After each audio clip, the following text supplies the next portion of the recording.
welcome to Vision Central. This is on January 26th, 2024. We are going to be discussing personal stories on the impact of eSight. And thank you everyone for joining today, and looking forward to having you in this webinar here. It is about 11:30 a.m. on January 26th. We're just waiting for people to join in and log into the meeting as needed here.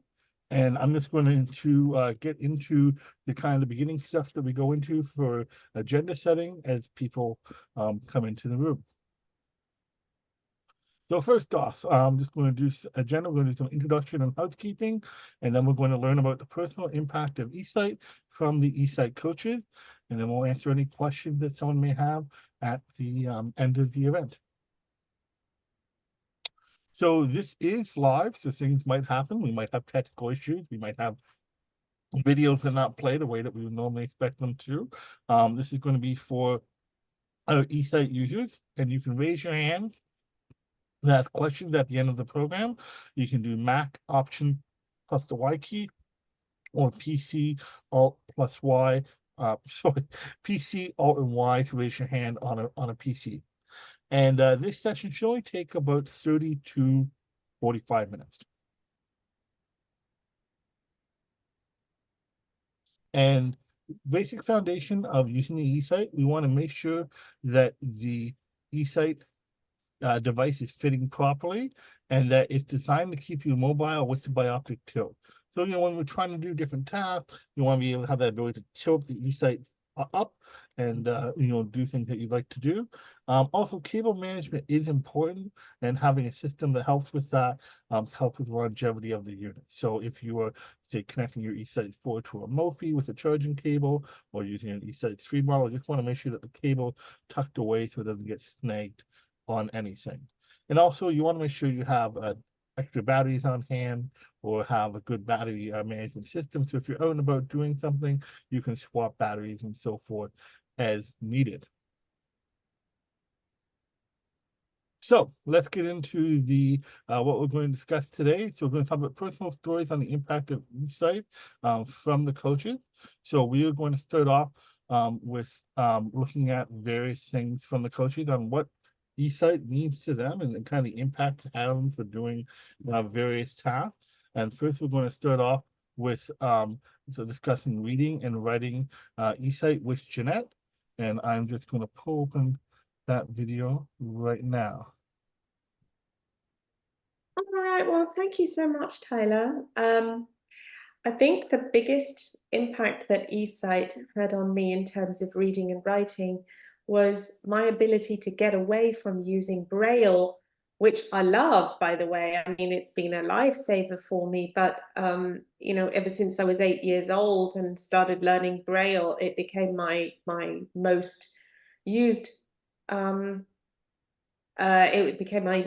medium until I got my eSight again. Not to say that I didn't read print, but I read it with difficulty, and I didn't have a device that allowed me practically to interact with print on a daily basis.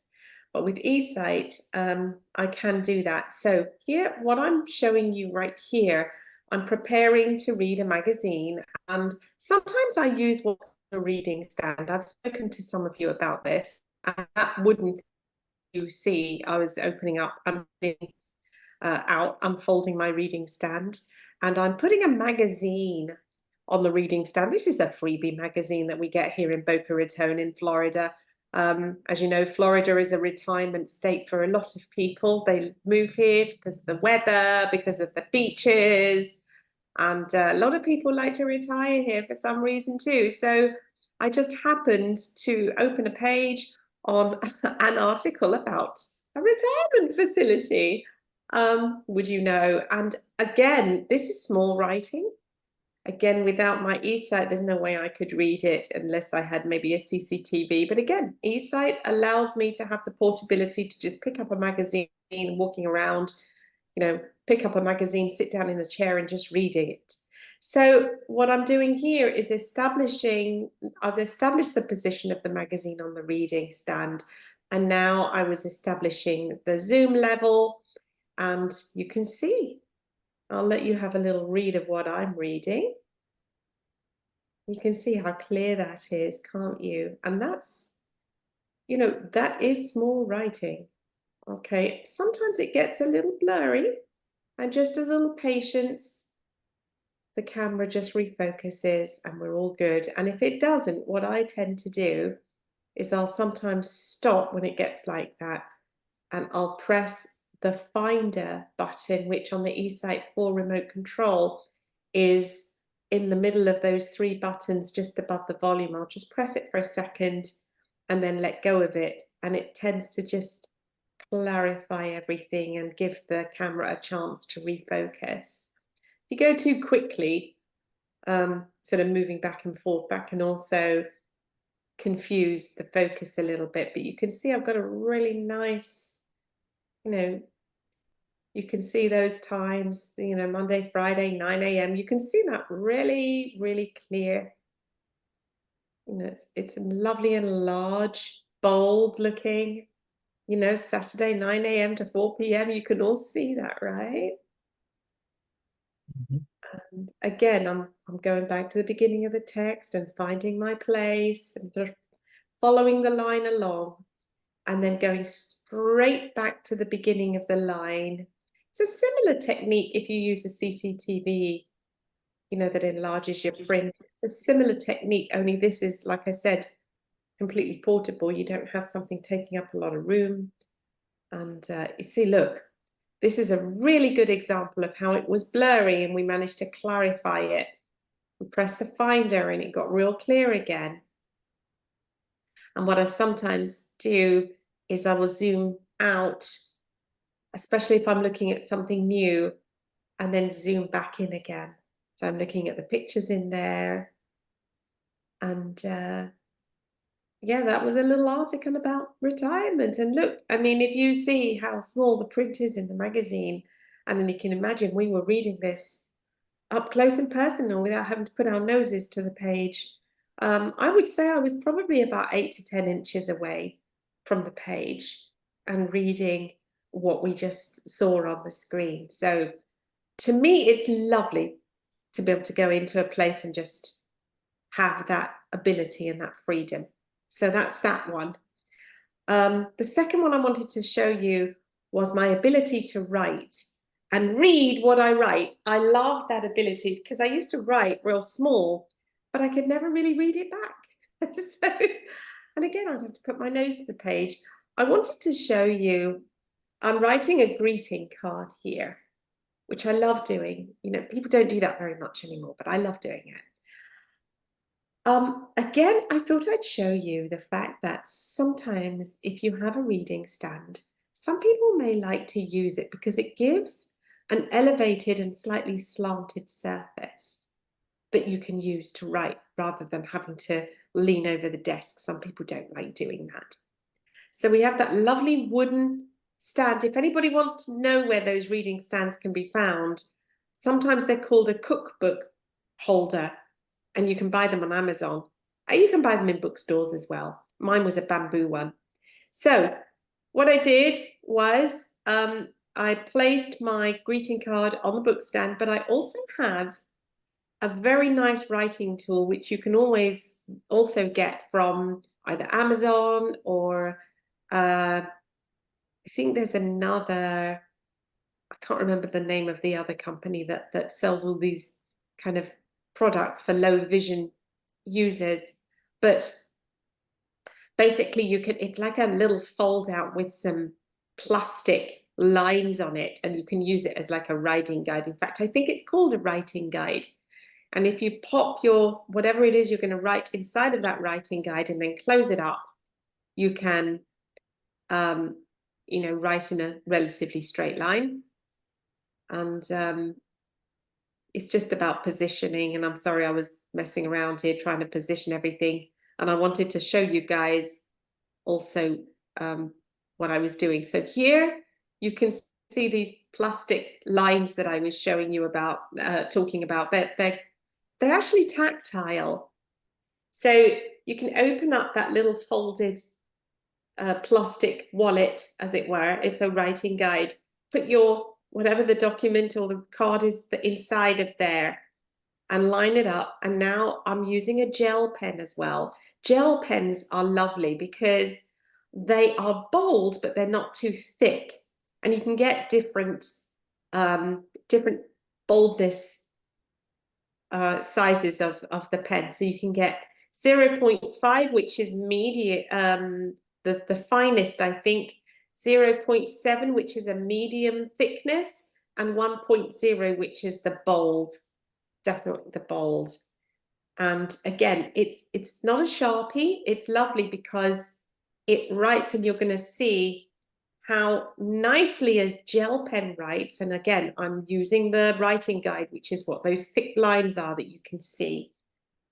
You can see that this enables you to write neatly, and yet, well, relatively neatly in my case, and dear Monique, I'm saying, and it's not so thick that it's smudging every time you write, you know, relatively small. I like to write, you know, small and neat. And this is a thank you card. So you can see I'm writing thank you. And again, this is a gel pen. So you can write nice and small size without having to feel like it's going to smudge because it's so thick.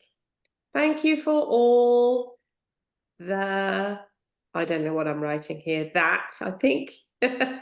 Yes, thank you for all that. Anyway, this is just to illustrate. I'm about 10 inches away, maybe 8 inches away here. Actually, probably about 8 inches away when I'm writing. I'm slightly closer than when I am reading, but it's still a good 8 inches away. And I can read what I'm writing as I write. I'm following along. I think I may have had my focus on manual focus kind of close up here so that I get the stability as I'm writing, because if you keep it on automatic focus when you're writing, I've found that as I move along the page, the camera is trying to sort of keep up with me. I don't know if anybody else has that, has found that, but I find that when I am moving along the page, the camera is trying to keep up with me, and it can become unstable. The focus can become unstable because it's not made for that. It's made, you know, automatic focus is made to just sort of automatically keep up with what you're doing in a general sense. But when you're doing something like this, or knitting, or some more close-up work that requires movement, I would say use the more manual focus. Good. So you can see, you know, this is going really well. And at the end, I don't know if we got the time, but at the end, I do show you the card and how it looks when it's not zoomed up. It just looks, you know, this is the bottom half of a greeting card. And we're getting to the bottom now.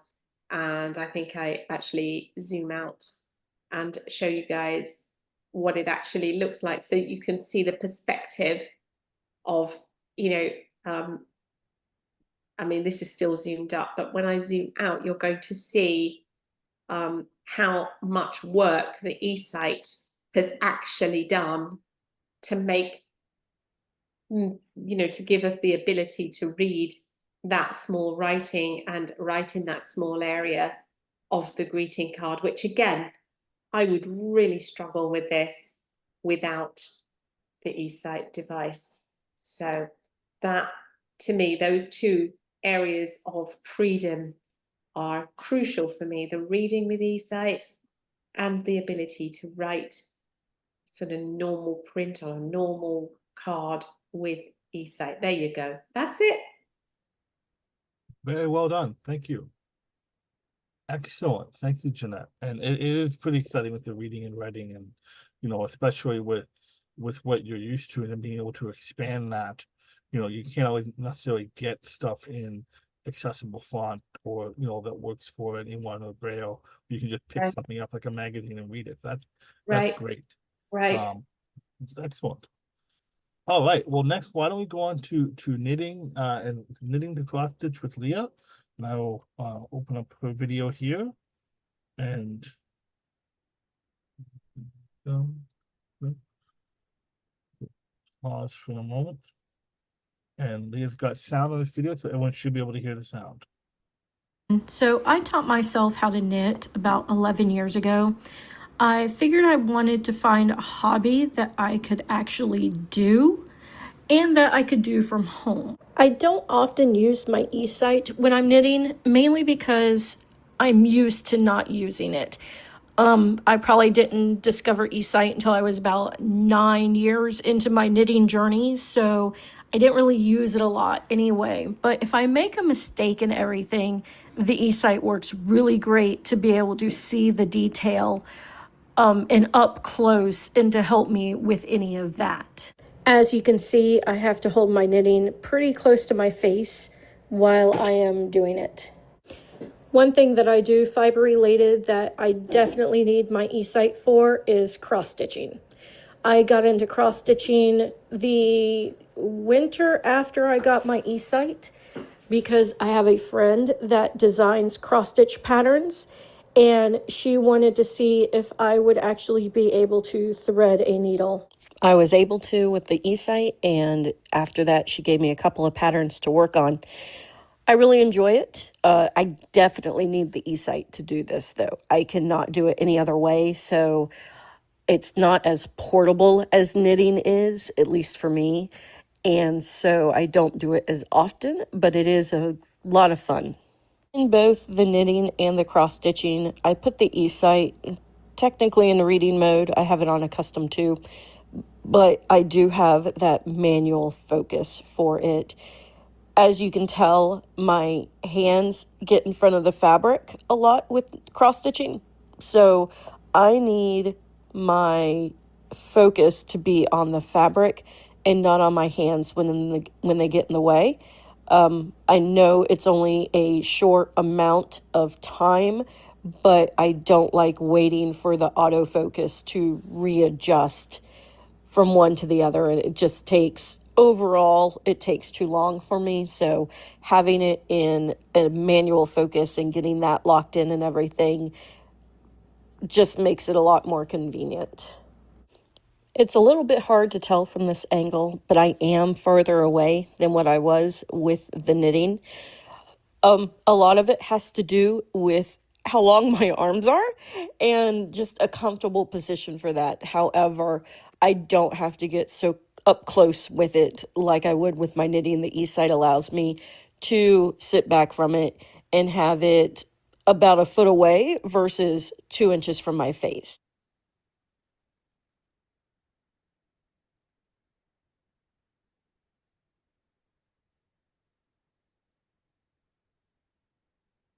And I'll Very also, nice. sorry, while there's some downtime, I'll also say with the cross stitching, I have it on about a 17 to 20 to be able to see the fabric and everything, to be able to see the holes and stuff. So Excellent. Well, that's good. And very neat that you're able to do a new hobby yeah. with the eSight. All right, so next we're going to look at video games with Richard. And Richard, I'll pull up your first video here, and I'll make sure the sound is down. There we go. There we go, Richard.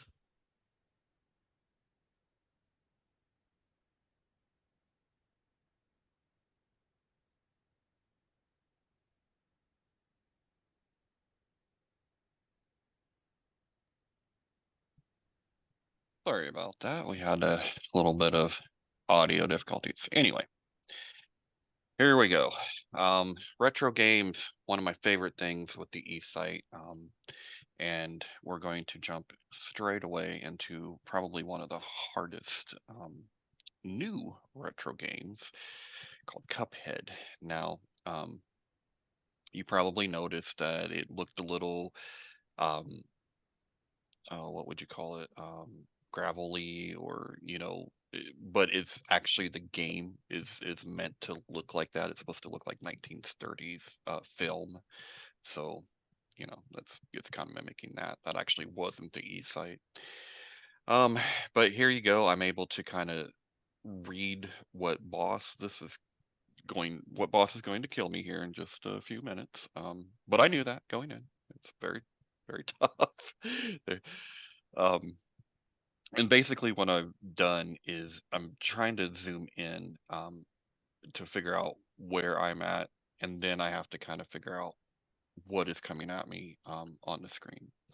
So this took a little bit of fine tuning, right? I was trying to find what that balance point is, which is what you're going to be doing when you're playing video games or TV or anything like that. You got to try to find that balance between big enough and not so big that you can't, you know what's going on. So now I've kind of got that dialed in. So you can see I'm seeing um, the boss shooting stuff that allows me to shoot and jump, although I don't do it well.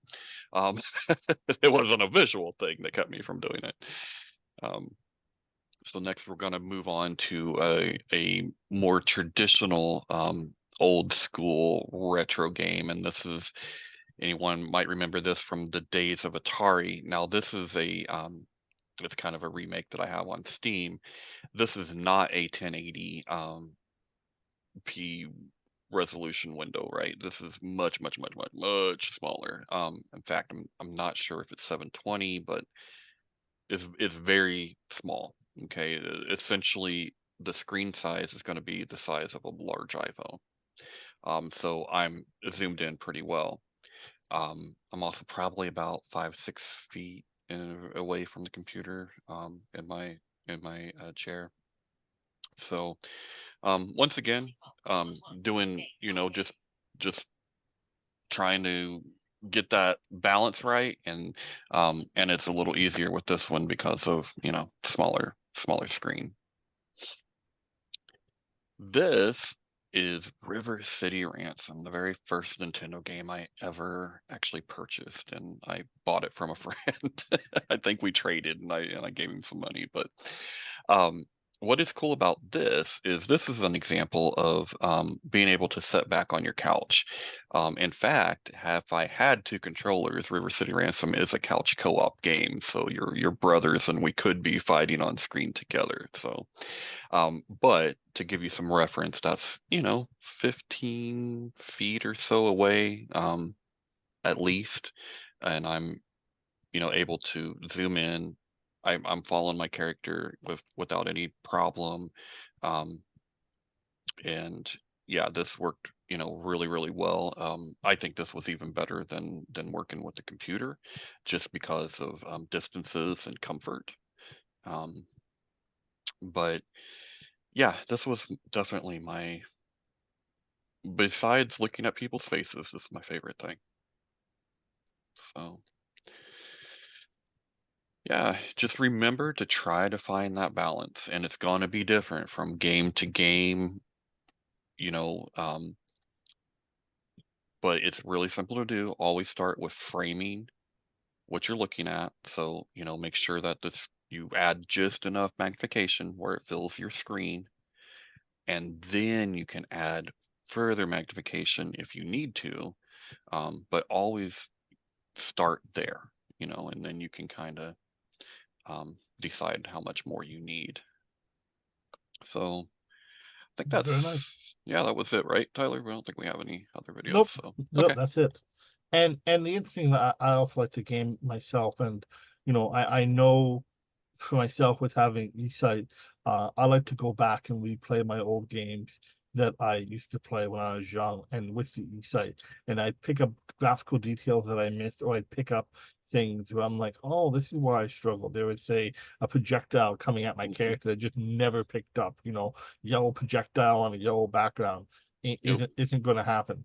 And it's quite interesting. And I was in the experience where I picked up a game where the characters were blended into the background on purpose. It was an old retro game for Oh Sega yeah. Genesis, and I was playing it with eSight, and I was picking it up, and then one was like, I'm gonna try it without eSight, and I was getting destroyed. I'm like, what am I doing? And then what it was that I was using the eSight with the contrast to pick that up, not realizing that I wouldn't see it right properly Mhm. without my eSight, and I thought that was so fun Yeah. Mm-hmm. Yeah, to and go through. I'm glad you brought that up, Tyler, because contrast is another thing that is really helpful in retro games sometimes.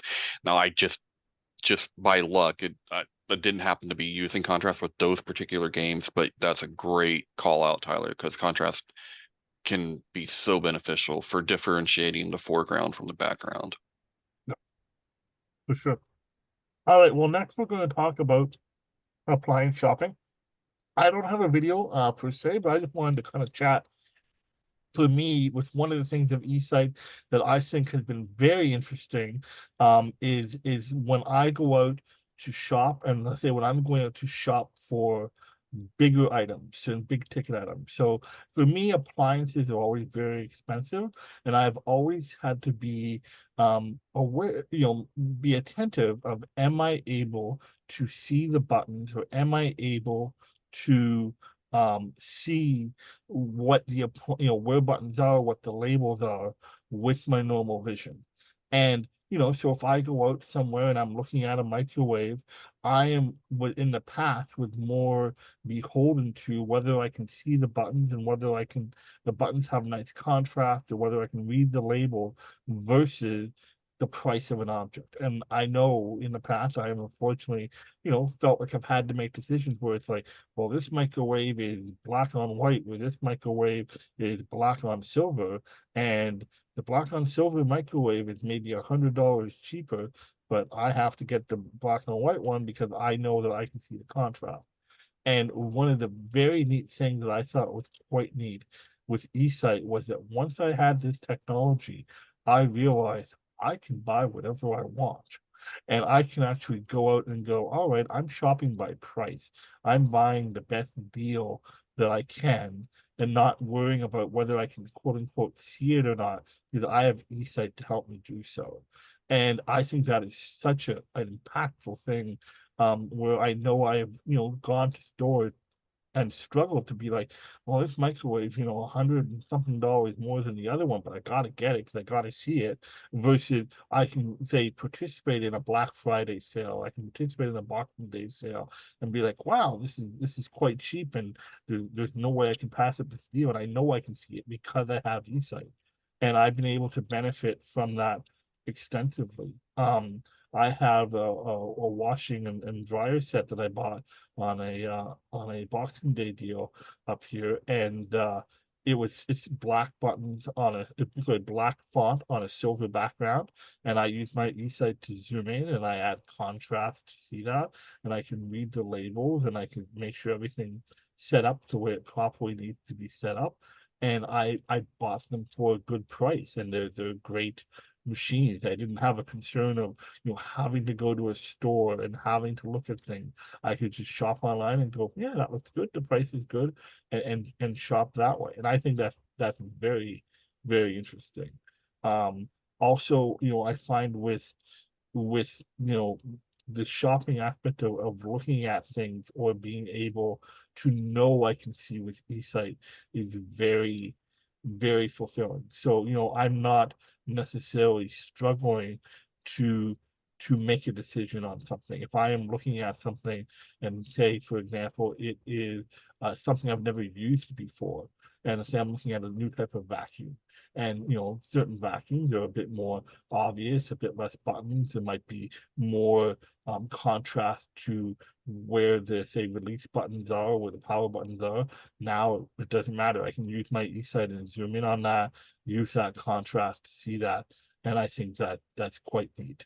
And all the other stuff, obviously, faces and so forth is very impactful. But I always was, the first time I realized I was shopping based on what I could do with eSight, and not based on what I could do with my native vision. And that was just, once I kind of went, oh, that's quite neat. And I always found that to be quite a thrilling thing to deal with. So, I recommend, people, when they are using the eSight technology, to experiment, right? Like, you might not think of using your eSight in different ways, right?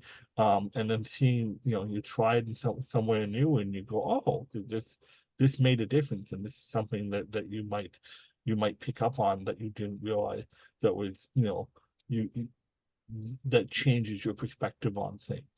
And I think that's quite neat. So I wanted to bring that up for this Vision Central. All right, well, next we have, and this is recognizing faces with Cosmo. And I'm going to pull up your video, Cosmo, here, and you can talk about it and what the video is and how how eSight has impacted this. So it's a video I took in my backyard, hanging out with the kiddos. And with my vision, I'm 20 over 400 with the naked eye. And I mean, I can't see faces unless I'm within a foot of them. And so it's really neat being able to see their faces from a distance.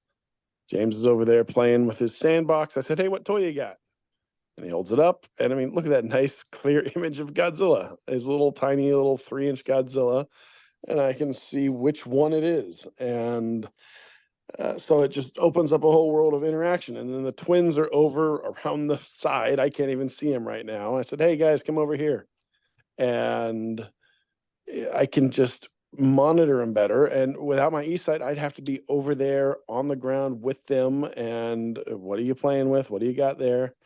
And here comes Cecilia. And look how quick the autofocus adjusts to her running at me. And I can't see that well unless I'm within a foot. And autofocus picks up Cade real easy.